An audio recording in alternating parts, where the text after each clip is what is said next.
ಇತ್ತೀಚೆಗೆ ಅದ್ಯಾಕೋ ನಟ ದರ್ಶನ್ ಅವರ ಪರಿಸ್ಥಿತಿಯನ್ನ ನೋಡಿದ್ರೆ ಕನಿಕರ ಮೂಡ್ತಾ ಇದೆ. ಇದೀಗ ಅವರು ತಮ್ಮ ಸಹ ಖೈದಿಗಳ ಜೊತೆಗೆ ಜಗಳವಾಡಿರುವ ಆತಂಕಕಾರಿ ಬೆಳವಣಿಗೆ ನಡೆದಿದ್ದು ಮತ್ತೊಂದು ಹೊಸ ಸಮಸ್ಯೆ ಶುರುವಾಗುವ ಲಕ್ಷಣ ಕಾಣಿಸ್ತಾ ಇದೆ.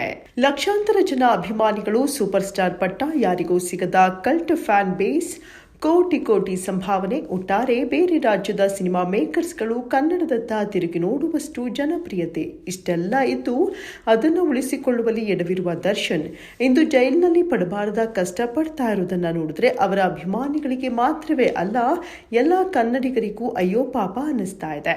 ಇದರ ನಡುವೆ ದರ್ಶನ್ ಮಾನಸಿಕವಾಗಿ ನೊಂದು ಇನ್ನಷ್ಟು ಸಮಸ್ಯೆಗಳನ್ನ ತಂದುಕೊಳ್ತಾ ಇದ್ದಾರೇನೋ ಅನ್ಸುತ್ತೆ. ಅದಕ್ಕೆ ಇತ್ತೀಚೆಗೆ ಜೈಲಿನಲ್ಲಿ ಆಗ್ತಾ ಇರುವ ಬೆಳವಣಿಗೆಗಳೇ ಕಾರಣ.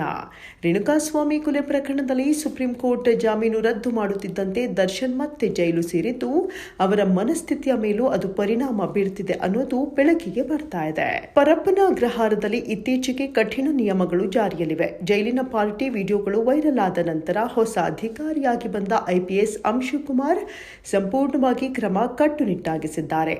ದರ್ಶನ್ಗೂ ಬೇರೆಯವರಂತೆ ಸಾಲಿನಲ್ಲಿ ನಿಂತು ಊಟ ತೆಗೆದುಕೊಂಡು ಬರಬೇಕಾಗಿರೋದು, ಒಳಗಿನ ಶೌಚಾಲಯವನ್ನೇ ತಾವೇ ಸ್ವಚ್ಛಗೊಳಿಸಬೇಕಾಗಿರೋದು, ಎಲ್ಲವೂ ಸಾಮಾನ್ಯ ಖೈದಿಯಂತೆ ಶಿಕ್ಷೆ ಅನುಭವಿಸುವಂತೆ ಮಾಡಿದೆ.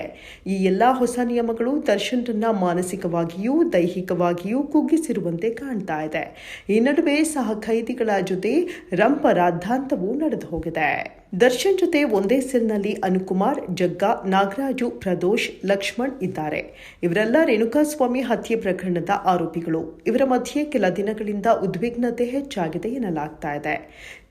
ಜೈಲು ಮೂಲಗಳ ಪ್ರಕಾರ ದರ್ಶನ್ ಹಾಗೂ ಜಗ್ಗಾ ನಡುವೆ ಕೆಲ ದಿನಗಳ ಹಿಂದೆ ದೊಡ್ಡ ಜಗಳವೂ ನಡೆದಿದೆ.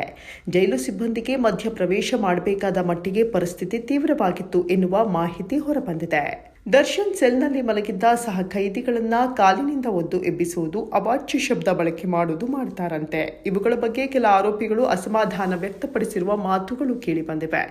ನಾಗರಾಜು ಅವರನ್ನ ಹೊರತುಪಡಿಸಿ ಉಳಿದ ಆರೋಪಿಗಳಿಗೆ ದರ್ಶನ್ ಮಾನಸಿಕ ಹಾಗೂ ದೈಹಿಕ ಹಿಂಸೆ ನೀಡುತ್ತಿದ್ದಾರೆ ಎನ್ನಲಾಗಿದೆ. ಕೆಲ ದಿನದ ಹಿಂದೆ ದರ್ಶನ್ ಸೆಲ್ನಲ್ಲಿ ದೊಡ್ಡ ಜಗಳ ನಡೆದು ಹೋಗಿದೆ. ಜಗ್ಗಾ ಹಾಗೂ ದರ್ಶನ್ ಮಧ್ಯೆ ದೊಡ್ಡ ಜಗಳ ಆಗಿದೆಯಂತೆ. ಇಬ್ಬರ ಜಗಳ ಜೋರಾಗ್ತಾ ಇದ್ದಂತೆ ಜೈಲಾಧಿಕಾರಿಗಳು ಬಂದು ಜಗಳ ಬಿಡಿಸಿದ್ದಾರಂತೆ. ಇನ್ನು ಮಲಗಿದ್ದ ಸಹ ಖೈದಿಗಳನ್ನ ಕಾಲಿನಲ್ಲಿ ಒದ್ದು ಎಬ್ಬಿಸಿರೋ ದರ್ಶನ್ ಅವಾಚ್ಯ ಶಬ್ದಗಳಿಂದ ಬೈದಿದ್ದಾರೆ ಎನ್ನಲಾಗಿದೆ. ವಕೀಲರ ನೇಮಕ ವಿಚಾರವಾಗಿಯೂ ಎಲ್ಲರ ನಡುವೆ ಗಲಾಟೆ ಶುರುವಾಗಿದೆ. ಅಲ್ಲದೆ ಈ ಬೆಳವಣಿಗೆಗಳಿಂದ ಬೇಸತ್ತು ನಾನು ಇಲ್ಲೇ ಇದ್ರೆ ಸಾಯೋದಾಗಿ ಅನುಕುಮಾರ್ ಹೇಳಿಕೊಂಡಿದ್ದಾರಂತೆ.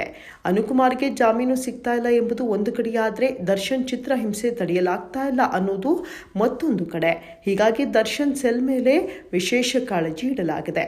ಟಾರ್ಚರ್ ತಡೆಯಲಾರದೆ ಅನುಕುಮಾರ್ ಮತ್ತು ಜಗದೀಶ್ ಅವರು ತಮ್ಮನ್ನ ಚಿತ್ರದುರ್ಗ ಜೈಲಿಗೆ ಶಿಫ್ಟ್ ಮಾಡಲು ಮನವಿ ಮಾಡಿದ್ದಾರಂತೆ. ಸದ್ಯ ವಕೀಲರ ವಿಚಾರದಲ್ಲೂ ಕೈದಿಗಳ ನಡುವಿನ ಕಿತ್ತಾಟ ಹೆಚ್ಚಾಗಿದೆಯಂತೆ. ಜಾಮೀನು ಸಿಗದ ಆತಂಕದಲ್ಲಿ ಇರುವ ಅನುಕುಮಾರ್ ತನ್ನನ್ನ ಇನ್ನಷ್ಟು ಕಿರುಕುಳ ತಡೆಯಲಾಗ್ತಾ ಇಲ್ಲ ಅಂತ ಹೇಳಿಕೊಂಡು ಇಲ್ಲೇ ಇದ್ರೆ ಸಾಯುವಂತಾಗುತ್ತಿದೆ ಅಂತ ಅಳಲು ವ್ಯಕ್ತಪಡಿಸಿದ್ದಾನೆ ಎನ್ನುವಂತ ಮಾಹಿತಿ ಕೇಳಿ ಬರ್ತಾ ಇದೆ. ಇದೇ ಕಾರಣಕ್ಕೆ ಅನುಕುಮಾರ್ ಹಾಗೂ ಜಗ್ಗಾ ಅವರನ್ನ ಚಿತ್ರದುರ್ಗ ಜೈಲಿಗೆ ಸ್ಥಳಾಂತರಿಸಬೇಕು ಎನ್ನುವಂತ ಮನವಿ ಮಾಡಿದ್ದಾರೆ ಅಂತ ತಿಳಿದು ಬಂದಿದೆ. ದರ್ಶನ್ ಸೆಲ್ ಮೇಲೆ ಈಗ ವಿಶೇಷ ನಿಗಾ ಇರಿಸಲಾಗಿದೆ. ಒಟ್ಟಾರೆ ದರ್ಶನ್ನ ಸ್ಥಿತಿ ನೋಡಿದ್ರೆ ಕನಿಕರ ಬರುತ್ತೆ. ದರ್ಶನ್ ಕನ್ನಡ ಸಿನಿರಂಗದ ಅತಿದೊಡ್ಡ ತಾರೆಗಳಲ್ಲಿ ಒಬ್ರು. ಎಷ್ಟೋ ಜನರ ಪ್ರೀತಿ ಪಡೆದ ವ್ಯಕ್ತಿ ಇವತ್ತು ಜೈಲಿನ 4 ಗೋಡೆಗಳೊಳಗೆ ಕಠಿಣ ನಿಯಮಗಳ ನಡುವೆ ತತ್ತರಿಸ್ತಾ ಇರುವುದು ಅಭಿಮಾನಿಗಳಿಗೂ ಸಾಮಾನ್ಯ ಕನ್ನಡಿಗರಿಗೂ ನೋವನ್ನುಂಟು ಮಾಡಿದೆ. ಇಷ್ಟು ದೊಡ್ಡ ಹೆಸರು, ಇಷ್ಟು ದೊಡ್ಡ ಗೌರವ, ಇದನ್ನೆಲ್ಲ ಕಾಪಾಡಿಕೊಳ್ಳುವಲ್ಲಿ ಎಡವಿರುವ ದರ್ಶನ್ ಇಂದು ನರಕ ಅನುಭವಿಸುವಂತಾಗಿದೆ. ದರ್ಶನ್ ಮಾನಸಿಕವಾಗಿ ನೊಂದು ಇನ್ನಷ್ಟು ಸಮಸ್ಯೆಗಳನ್ನ ಸೃಷ್ಟಿಸಿಕೊಳ್ಳಬಹುದು ಅನ್ನೋ ಭೀತಿ ಅವರ ಅಭಿಮಾನಿಗಳಲ್ಲೂ ಬೆಳೆಯುತ್ತಿದೆ. ಜೈಲಿನೊಳಗಿನ ಒತ್ತಡ, ಆರೋಪಿಗಳ ನಡುವಿನ ಘರ್ಷಣೆ, ಕಠಿಣ ನಿಯಮಗಳು ಇವೆಲ್ಲ ಸೇರಿ ದರ್ಶನ್ರನ್ನ ಸಂಪೂರ್ಣವಾಗಿ ಹಿಂಜರಿಯುವ ಸ್ಥಿತಿಗೆ ತಳ್ಳುತ್ತಿರುವಂತೆ ಕಾಣಿಸುತ್ತಿದೆ. ಈ ಪ್ರಕರಣ ಯಾವ ದಿಕ್ಕಿನಲ್ಲಿ ಸಾಗತ್ತೆ ಎಂಬುದು ಮುಂದಿನ ದಿನಗಳಲ್ಲಿ ಗೊತ್ತಾಗಬೇಕಿದೆ. ಆದರೆ ಒಂದು ಮಾತ್ರ ಸ್ಪಷ್ಟ, ನಟ ದರ್ಶನ್ನ ಈಗಿನ ಪರಿಸ್ಥಿತಿ ಕಂಡು ಅದ್ಯಾಕೋ ಕನ್ನಡಿಗರಿಗೆ ತುಂಬಾ ಬೇಸರವಾಗ್ತಾ ಇದೆ.